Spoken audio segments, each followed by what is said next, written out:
टी20 विश्व कप 2022 का ये फाइनल मैच खेला गया पाकिस्तान और इंग्लैंड के बीच। यूँ तो विश्व कप का फाइनल मैच दोनों ही टीम के लिए बहुत महत्वपूर्ण होता है, लेकिन इस मैच को और भी ज़्यादा महत्वपूर्ण बना देता है इन दोनों टीम का इतिहास। इतिहास के पन्नों में दर्ज है आज से 30 साल पहले के फाइनल का वो मैच जो इसी मैदान पर दो देशों के बीच खेला गया था, पाकिस्तान और इंग्लैंड। तब पाकिस्तान इंग्लैंड को 22 रनों से हराकर विश्व विजेता बन गया था। एक बार फिर से पाकिस्तान इस मैच को जीतकर अपने इतिहास को दोहराना चाहेगा और दूसरी तरफ इंग्लैंड 30 साल पहले मिली अपनी हार के दर्द का हिसाब बराबर कर नया टी20 विश्व विजेता बनना चाहेगा। इस मैच में टॉस जीता इंग्लैंड के कप्तान जॉस बटलर ने और टॉस जीतकर पहले बल्लेबाजी करने का न्योता पाकिस्तान को दिया, क्योंकि बटलर बहुत अच्छे से जानते थे कि इस कंडीशन में चेस करना आसान होगा। पाकिस्तान की तरफ से बल्लेबाजी करने आए बाबर आजम और मोहम्मद रिजवान शुरुआती दौर में दोनों ही बैट्समैन थोड़े डिफेंसिव मोड में खेलते नजर आए, क्योंकि पिच में घास होने के कारण बॉलरों को काफ़ी मदद मिल रही थी, गेंद काफ़ी घूम रहा था, इसीलिए दोनों ने संभल कर बल्लेबाजी करने का फैसला किया। इसी के चलते दोनों बल्लेबाजों ने 3 ओवर में बिना किसी बाउंड्री के मात्र 16 रन ही बोर्ड पर लगा पाए थे। यह एक धीमी शुरुआत थी। पिच में बॉलरों को मदद होने के कारण इंग्लैंड के गेंदबाजों ने पाकिस्तान के दोनों बल्लेबाजों को पूरी तरह से बांध रखा था, लेकिन पाकिस्तान जानता था कि अगर उसे ये मैच जीतना है तो इंग्लैंड के सामने एक बहुत बड़ा टोटल रखना होगा, जिसके लिए उन्हें रनों की गति को बढ़ाना पड़ेगा। इंग्लैंड की तरफ से चौथा ओवर लेके आए क्रिस वॉक्स की पहली ही गेंद पर मोहम्मद रिजवान ने स्क्वायर लेग की दिशा में एक खूबसूरत सा छक्का मार दिया। यह देखकर सभी पाकिस्तानी दर्शकों का मन उत्साह से भर गया, लेकिन यह उत्साह ज़्यादा देर तक नहीं रहा। इंग्लैंड की तरफ से 5वां ओवर डालने आए सैम करन ने अपनी दूसरी ही गेंद पर मोहम्मद रिजवान को बोल्ड आउट करके उन्हें पवेलियन का रास्ता दिखा दिया। यह पावर प्ले पूरी तरह से इंग्लैंड के नाम रहा, जहां पर पाकिस्तान ने 6 ओवरों में 1 विकेट खोकर 39 रन ही बोर्ड पर लगा पाए थे। नए बल्लेबाज के रूप में आए मोहम्मद हैरिस। पावर प्ले के दौरान रन ज़्यादा बने नहीं थे। पिच की कंडीशन को देखते हुए पाकिस्तान की रणनीति एकदम साफ थी कि बाबर आजम एक छोर से खड़े रहेंगे और मोहम्मद हैरिस एक तरफ से बड़े बड़े हिट लगाकर रनों की गति को बढ़ाएंगे। मोहम्मद हैरिस से लोगों को बहुत उम्मीदें थी, लेकिन इंग्लैंड के लेग स्पिनर आदिल रशीद के सामने मोहम्मद हैरिस की एक ना चली।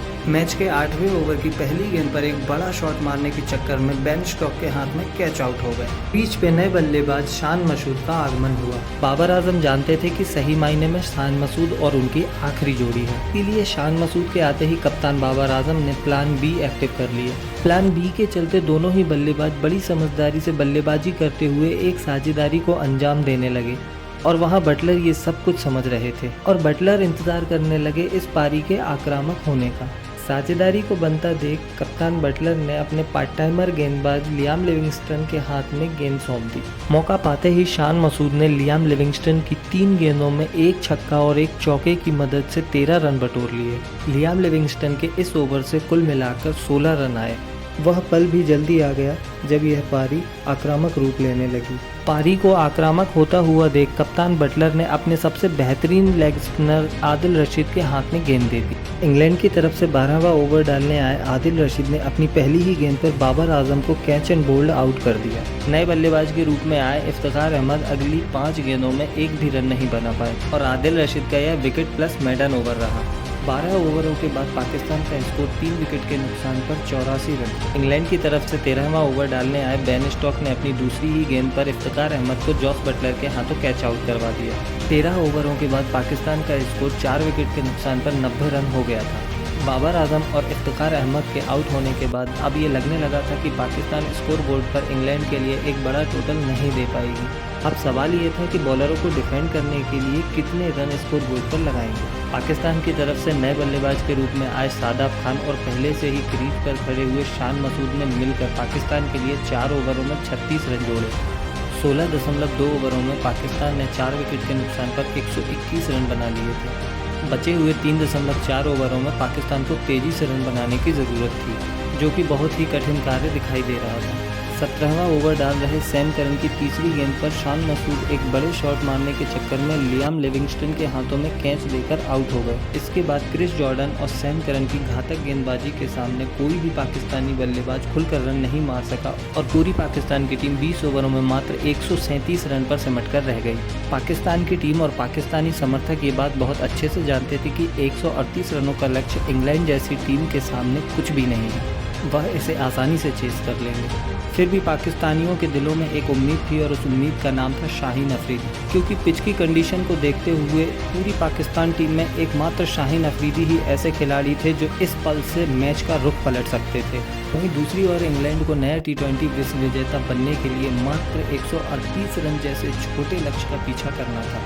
इस छोटे से लक्ष्य का पीछा करने उतरे इंग्लैंड के कप्तान जॉस बटलर और सलामी बल्लेबाज एलेक्स हेल्स और पाकिस्तान की तरफ से पहला ओवर लेकर आए शाहीन शाह अफरीदी। चूँकि पिच बॉलर के फेवर में खेल रही थी, इसीलिए शाहीन को अपनी पहली ही गेंद से स्विंग देखने को मिला। शाहीन अफरीदी जानते थे कि ये स्विंग ज़्यादा देर तक नहीं रहने वाला, इसलिए वह जल्द से जल्द विकेट लेना चाहते थे। स्विंग तो मिल रहा था मगर गेंद ठिकाने पर नहीं गिर रही थी। फिर एक गेंद ठिकाने पर गिरी। 145 किलोमीटर प्रति घंटे की रफ्तार से फेंकी गई यह गेंद टप्पा खाकर अंदर की तरफ आती हुई घुटनों से टकराकर सीधे स्टंप पे जा लगी और अपने पहले ही ओवर में एलेक्स हेल्स को पवेलियन वापस भेज दिया। स्टेडियम में बैठे सारे दर्शक यह कारनामा देखकर समझ गए थे कि इंग्लैंड के लिए अब काम कठिन होने वाला है और पाकिस्तानी क्रिकेट फैंस को ये लगने लगा था कि शायद हम जीत सकते हैं। पाकिस्तान की तरफ से दूसरा ओवर लेकर आए नसीम शाह ने अपनी पहली ही गेंद पर बटलर को बुरी तरह बीट कर दिया। अगली गेंदों में जॉस बटलर ने बैक टू बैक 2 बाउंड्री मारकर अपने इरादे स्पष्ट कर दिए। बटलर जानते थे कि बाउंड्री की लंबाई ज़्यादा है और अगर पावर प्ले में रन ना बनाए गए तो बाद में परेशानियां खड़ी हो सकती हैं। बटलर की रणनीति के अनुसार इंग्लैंड टीम रन तो बना रही थी मगर अपने विकेट नहीं बचा पा रहे थे। 5 ओवर का खेल खत्म होने तक इंग्लैंड का स्कोर 2 विकेट के नुकसान पर 43 रन हो चुका था। पावर प्ले के आखिरी ओवर में इंग्लैंड के कप्तान जॉस बटलर ने पाकिस्तान की बॉलिंग के सामने घुटने टेक दिए। पाकिस्तान की तरफ से पावर प्ले का आखिरी ओवर डालने आए हारिस श्रॉफ ने अपने ओवर की तीसरी गेंद पर जॉस बटलर को विकेट कीपर के हाथों कैच आउट करवा दिया। यह पावर प्ले जितना इंग्लैंड का रहा उतना ही पाकिस्तान का भी रहा। 6 ओवर का पावर प्ले खत्म होने तक इंग्लैंड ने कप्तान बटलर समेत 3 विकेट के नुकसान पर 49 रन बना लिए थे। अब क्रीज पर 2 नए बैट्समैन हैरी ब्रूक और बेन स्टोक्स के द्वारा पारी को आगे बढ़ाया गया। पाकिस्तान के कप्तान बाबर आजम बखूबी ये बात जानते थे कि अगर उन्हें यह मैच जीतना है तो लगातार विकेट लेते रहने होंगे। पाकिस्तान के द्वारा की गई लगातार सदी हुई गेंदबाजी के चलते इंग्लैंड आगामी 6 ओवरों में मात्र 33 रन ही जोड़ पाया। 13वां ओवर डालने आए शादाब खान ने अपनी तीसरी गेंद पर हैरी ब्रूक को शाहीन अफरीदी के हाथों कैच आउट करा दिया। अब यहाँ पाकिस्तान की जीत की उम्मीदों को थोड़ी और हवा मिली। नए बल्लेबाज के रूप में इंग्लैंड की तरफ से एक और बाएं हाथ के बल्लेबाज ऑलराउंडर मोइन अली ने आकर बेन स्टोक्स का साथ दिया। 15 ओवरों का खेल समाप्त हो चुका था और इंग्लैंड 4 विकेट के नुकसान पर 97 रन बोर्ड पर लगा चुका था। यह मैच जीतने के लिए इंग्लैंड को अगले 5 ओवरों में 41 रन बनाने की ज़रूरत थी, लेकिन यह काम इतना आसान होने वाला नहीं था, क्योंकि अगले 5 ओवरों में से 1 over Mohammad Haris, 2 over Mohammad Wasim junior और 2 ओवर शाहीन शाह अफरीदी को डालने थे। पाकिस्तान की तरफ से 16वां ओवर लेकर आए शाहीन शाह अफरीदी ने अपनी पहली ही गेंद डालकर मोइन अली को पूरी तरह से बीट कर दिया, लेकिन यह गेंद फेंकते हुए शाहीन अफरीदी अपनी पुरानी इंजरी के चलते हुए एक बार फिर चोटिल हो गए और अपने ओवर को अधूरा छोड़कर उन्हें बाहर जाना पड़ा। यह दृश्य देखकर सभी पाकिस्तानी दर्शकों के चेहरों पर मायूसी छा गई और इंग्लैंड के समर्थकों ने थोड़ी राहत की सांस ली। शाहीन अफरीदी का चोटिल होकर बाहर जाना पाकिस्तान को बहुत महंगा पड़ा। पिछले 9 ओवरों से पाकिस्तान के गेंदबाजों ने जो दबाव इंग्लैंड के बल्लेबाजों पर बनाया हुआ था, उस दबाव को हटाने का सुनहरा मौका इंग्लैंड के बल्लेबाजों को मिल चुका था। शाहीन अफरीदी के अधूरे ओवर को पूरा करने आए पाकिस्तान के पार्ट टाइम गेंदबाज इफ्तिखार अहमद को ओवर की आखिरी 2 गेंदों में बेन स्टोक्स ने 1 छक्का और 1 चौका लगाकर इंग्लैंड का पलड़ा भारी कर दिया। 17वां ओवर लेकर आए मोहम्मद वसीम जूनियर को मोइन अली ने आड़े हाथ लिया और उनके ओवर में 3 चौके लगाकर 16 रन बटोर लिए। अब इस मैच में शेष मात्र औपचारिकता ही रह गई थी। 19वें ओवर की चौथी गेंद पर 1 चौका लगाते हुए बेन स्टोक्स ने 47 गेंदों में अपना अर्धशतक पूरा किया। और 1 ओवर शेष रहते अपनी टीम को 5 विकेट से जीत दिलाई और इसी जीत के साथ इंग्लैंड ने अपनी 30 साल पहले की हार का बदला लिया। इंग्लैंड टीम के खिलाड़ियों और उनके समर्थकों का दिल खुशी से झूम उठा और उनकी आंखें नम हो गईं। वहीं दूसरी ओर ये कहना गलत नहीं होगा कि अगर चोट के चलते शाहीन अफरीदी बाहर ना जाते तो इस मैच का परिणाम कुछ और हो सकता था। अगर आपको यह वीडियो पसंद आया हो तो लाइक और शेयर करें और चैनल को सब्सक्राइब करें।